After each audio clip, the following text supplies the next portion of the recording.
Namaskar students. So in this lecture we will start the new topic, that is two-port network. Okay, and particularly in this lecture we will going to understand about the Z parameter. Okay, so what is first let me discuss what is two-port network. So up till now what we have discussed is a single port network. ठीक है, तो a pair of terminal through which a current may enter or leave a network is known as a port. ठीक है, तो port किसे कहते हैं? Late से हमारे पास कोई रेजिस्टर है, सो उसके वन टर्मिनल से हमारा करंट है वो एंटर करेगा, दूसरे टर्मिनल से वो लीव करेगा. Okay, so a pair of terminal through which a current में एंटर और leave which is known as a port. ठीक है, अभी हम बात करने वाले हैं टू पोर्ट नेटवर्क के बारे में. तो टू पोर्ट नेटवर्क किसे कहते हैं? Now we know that the most of the circuit we have dealt so far is a two terminal network, or we can say one port. Okay, so if I say two terminal, it means I am talking about only one port. When I say four terminal, it means I am talking about the two port network. Okay, so two port terminal devices, or we can say the element that we have discussed up till now is a resistor, a capacitor, a inductor. Okay, which result in a one port network. लेकिन अभी इस lecture से हम बात करेंगे to port network के बारे में. जनरली हमारा जो कोई नेटवर्क होता है इट में have an number of ports. लेकिन हमारा इस लेक्चर में डिस्कशन रहेगा about two port network only. अभी particularly in two port network we are going to discuss about the impedance parameter. Now what is impedance parameter? But let me just draw one two port network. Let's say this is my linear network. Okay, I have some linear network. This is input port. Okay, the voltage across this terminal is V1 and input current is I1. Same, I have output port and voltage across this port is V2 and right here current is I2. Okay, so this kind of network is known as a two port network because here we have four terminal and two port. Okay, and in previous case we have only two terminal and one port only. Okay, यहाँ पर आप ध्यान से देखेंगे तो आपको पता चलेगा we have some independent variable and some dependent variable. अगर मैं इंडिपेंडेंट वेरिएबल की बात करूँ तो मेरे पास current I1 and current I2 है, वो क्या है? हमारे इंडिपेंडेंट वेरिएबल. और voltage V1 end voltage V2 वो है हमारे डिपेंडेंट वेरिएबल. तो V1 एंड V2 किस पर डिपेंड करेंगे? V1 एंड V2 डिपेंड करेंगे on the values of I1 and I2. सो इसको मैं लिख सकता हूँ that my dependent variable V1 and V2 is nothing but the function of my current I1 and I2. लिख सकता हूँ ना मैं, क्योंकि हमारे V1 एंड V2 किस पे डिपेंड करते हैं? हमारे current I1 and I2. So we can say V1 and V2 is nothing but the function of I1 and I2. Okay, अब इस इक्वेशन की मदद से और इस नेटवर्क की मदद से मैं लिख सकता हूँ V1 का इक्वेशन. अब मुझे पता है V1 किस पे डिपेंड करेगा? हमारे current I1 and current I2 की वैल्यूज़ पे. और इस सर्किट हमारे पास यहाँ पर जो लीनियर नेटवर्क है उसका कुछ इम्पीडेंस रहेगा. ठीक है, तो लेट्स से हमारा जो करंट I1 पे डिपेंड करता है उसका जो इम्पीडेंस कंपोनेंट है वो है Z11 I1 प्लस, और करंट पे डिपेंड करेगा वो होगा करंट I2 और वो वाला कंपोनेंट है Z12 I2. ओके, सेम इसी चीज़ को मैं V2 के लिए भी लिख सकता हूँ. That V2 is nothing but Z21 अगर मैं बात करूँ I1 के बारे में, और Z22 मैं बात करूँ करंट I2 के बारे में. Okay, so let's say this is equation number 1 and number 2. Okay, so V1 को मैं लिख सकता हूँ my dependent variable is nothing but Z11 into I1 plus Z12 into I2. Same V2 is equal to Z21 into I1. Okay, and Z22 into I2. इस equation को अगर मैं matrix के फॉर्म में लिखूँगा तो I will write V1 V2 that will be a column matrix is equal to Z11 Z12 Z21 Z22 multiply by my current matrix I1 I2। Okay, so इस equation को हमने क्या किया, मैट्रिक्स के फॉर्म में लिखा। अब मुझे V1 चाहिए तो मैं क्या करूँगा, Z11 मल्टीप्लाई बाई I1, ठीक है, सिर्फ मैट्रिक्स मल्टीप्लिकेशन करना है, Z12 इंटू I2, तो ये हमारा इक्वेशन बन गया। ठीक है, सेम V2 लिखना हो तो Z21 into I1 plus Z22 into I2। Okay, so in that way we can find out. Okay, अब यहाँ पर मैं बोल सकता हूँ that my this matrix is nothing but a voltage matrix. Same way ये वाला मैट्रिक्स है, उसके मैं बोलूँगा that is nothing but my impedances. यहाँ आप देखेंगे Z11 Z12 Z21 Z22 is nothing but impedance. Okay, and same way this is nothing but your current matrix.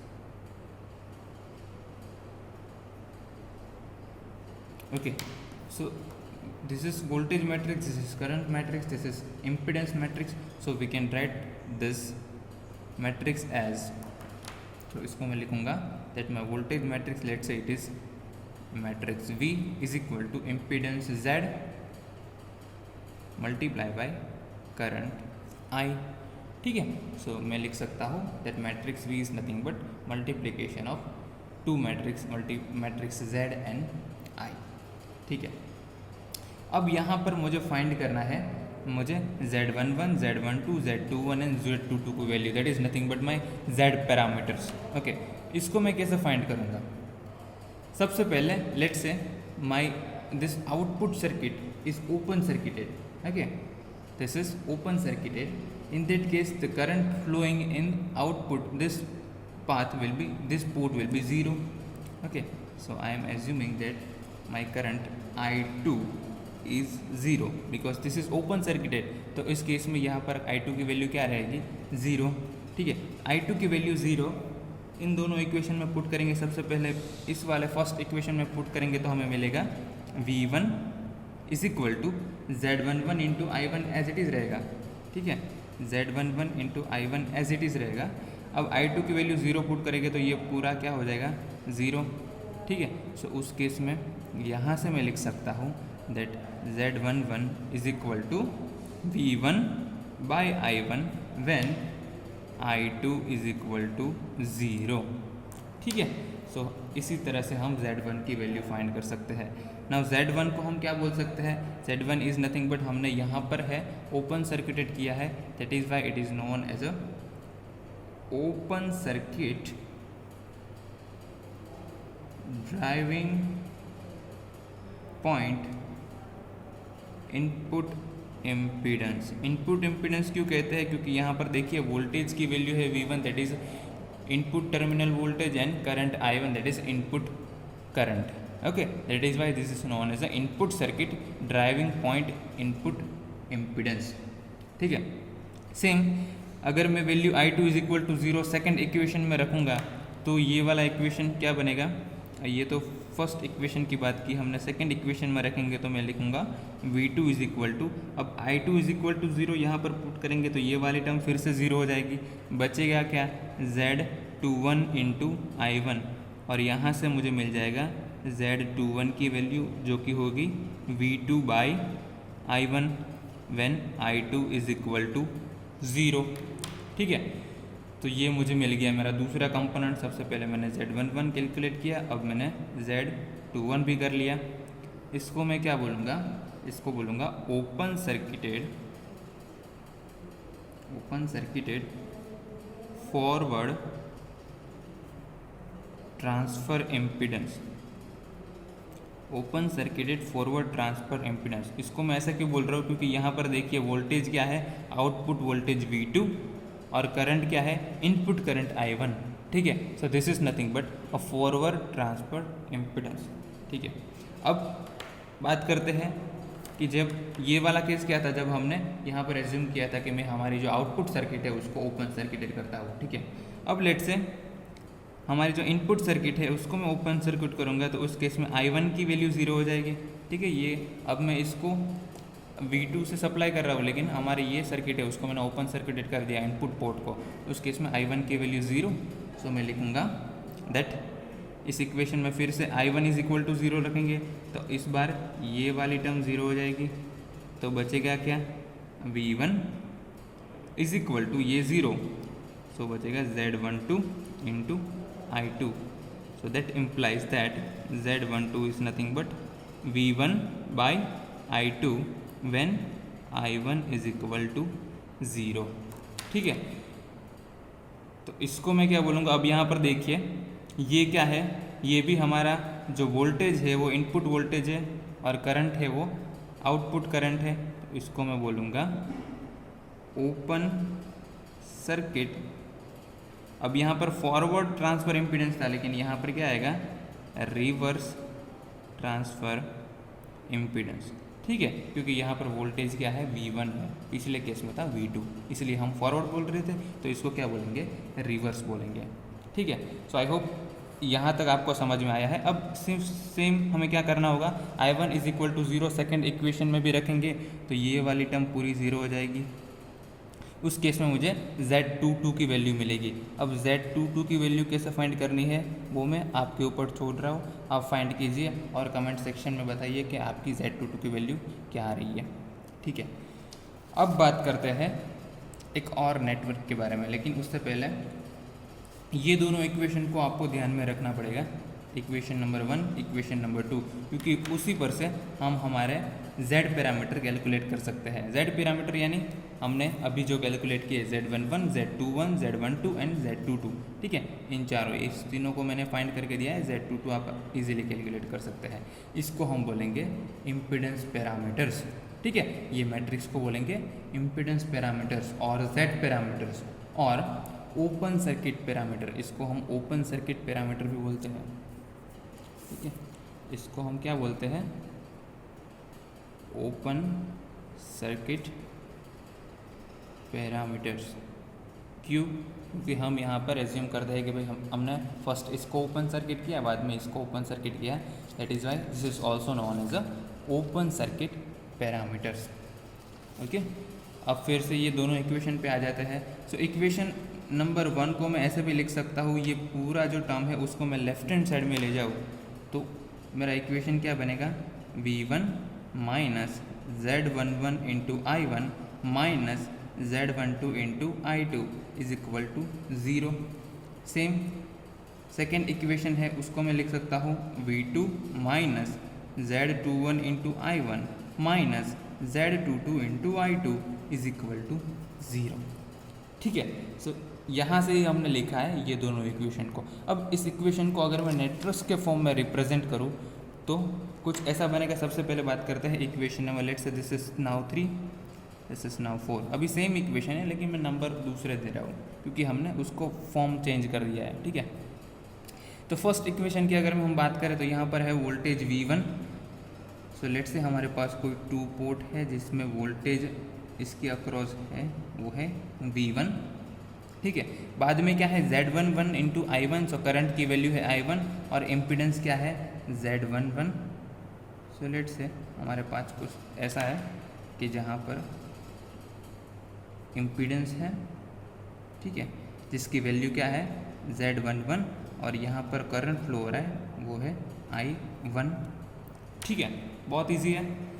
आगे क्या है Z12 इंटू I2, इसका मतलब यहाँ पर ब्रांच में जो करंट फ्लो हो रहा है वो तो I1 है, यहाँ पर करंट की वैल्यू I2 है, इसका मतलब we have to add one dependent source और यहाँ पर वोल्टेज सोर्स, क्योंकि यहाँ पर ये क्या हो गया वोल्टेज ड्रॉप हो गया, तो यहाँ पर हमें कनेक्ट करना होगा एक वोल्टेज सोर्स जो कि हैगा डिपेंडेंट वोल्टेज सोर्स। इसकी वैल्यू क्या रहेगी, इसकी वैल्यू रहेगी Z12 इंटू I2। ठीक है, तो इसकी वैल्यू किस पे डिपेंड रहेगी, करंट I2 पे। जो करंट I2 की वैल्यू रहेगी उसके अकॉर्डिंग इसकी वैल्यू चेंज होगी। तो ये फर्स्ट इक्वेशन को हमने नेटवर्क के फॉर्म में लिख दिया। अब बात करते हैं सेकंड इक्वेशन के बारे में। उन दोनों इक्वेशन को जोड़ के हम बना सकते हैं हमारा Z पैरामीटर का 2 पोर्ट नेटवर्क। ठीक है, और यहाँ पर है हमारे टर्मिनल वोल्टेज V2। ठीक है, तो लेट्स से ये हो गया हमारा terminal voltage again plus minus V2, बाद में है वोल्टेज ड्रॉप कितना हो रहा है Z21 जितना, okay, multiply by I1, okay. So current यहाँ पर ये वाला देखिए, यहाँ पर भी ये वाला जो पोर्शन है वो सजेस्ट करता है हमारा डिपेंडेंट वोल्टेज सोर्स। यहाँ पर करंट की वैल्यू क्या रहेगी, हमारे सेकेंड नेटवर्क की बात करें तो I2 होगी, ठीक है। तो यहाँ पर ये सबसे पहले मैं इसको ड्रॉ करता हूँ, बाद में इसको ड्रॉ करके बताता हूँ।